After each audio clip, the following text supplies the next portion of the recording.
আর মাত্র কয়েকদিন পরেই পবিত্র ঈদুল আজহা। এই কুরবানির ঈদকে সামনে রেখে বহু পরিশ্রম আর পরম মমতায় লালন পালন করা হয় গবাদি পশু। মাথার ঘাম পায়ে ফেলে খামারিরা আদর যত্নে নিজেদের প্রাণপ্রিয় গরু বা ছাগলটিকে করেন কুরবানি উপযোগী। স্বপ্নসাদ পূরণে আপন ঠিকানা ছেড়ে প্রিয় প্রাণীটিকে নিয়ে পাড়ি দেন খামারিরা দূর দূরান্তের কুরবানির পশুর হাটে। কিন্তু দীর্ঘ পথ পাড়ি দিতে অনেক সময় তাদের পড়তে হয় অনাকাঙ্ক্ষিত অপ্রত্যাশিত পরিস্থিতিতে। কারণ রোদ, বৃষ্টি, ঝড় কিংবা তীব্র গরমে বৈরী আবহাওয়ায় তাদের সঙ্গে থাকা কোনো গরু অসুস্থ হয়ে যায়। কোনোটির হয় জ্বর, কোনোটির হয় খিঁচুনি, হারিয়ে ফেলে জ্ঞান। দ্রুত চিকিৎসা না করালে লাখ টাকার রঙিন স্বপ্ন মুহূর্তেই হয়ে যায় ধূসর। এখন দেশ জুড়ে তাপপ্রবাহের কারণে গরুর অসুস্থতার ঘটনাও অনেক ঘটছে। এমন পরিস্থিতি এড়াতে তাৎক্ষণিক চিকিৎসা করানোর পরামর্শ দিয়েছেন বিশেষজ্ঞরা।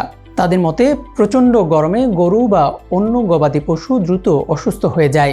এই অবস্থায় দূরপথ পাড়ি দিতে গরু আনার সময় ট্রাক বা নৌযানের কাপড় বা ট্রিপলের ছাউনি রাখতে হবে।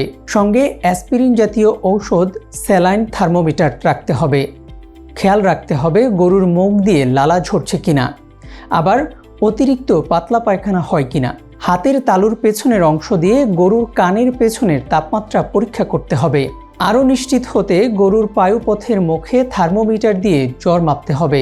কিছুক্ষণ পরপর পানি পান করাতে হবে। হাটে আনার পথে জ্ঞান হারালে পানি ছিটাতে হবে বলে জানান ভেটেরিনারি চিকিৎসকরা। বিশেষজ্ঞরা বলছেন হাটে আনার পরপরই কোনো গরু জ্ঞান হারায়। তখন দ্রুত স্যালাইন পান করাতে হবে। এজন্য নর্মাল খাবার স্যালাইন পানিতে মিলিয়ে দিতে হবে। প্রতি 1 লিটার পানিতে 2 প্যাকেট স্যালাইন দিতে হবে। ক্লান্ত গরুর শক্তি যোগাতে ভিটামিন ও গ্লুকোজ সমৃদ্ধ ঔষধ প্রাণী চিকিৎসকের পরামর্শ নিয়ে খাওয়ানো যেতে পারে। ইউএফটি ফার্স্টের সাথে ট্রেড করুন যে কোনো জায়গা থেকে। ক্যাম্পাসে ক্লাসের ফাঁকে, ঢাকার জ্যামে বসে কিংবা ঘরে বসে ট্রেডিং এখন হাতের মুঠোয়। তাই ট্রেড করুন যখন খুশি, যেখানে খুশি।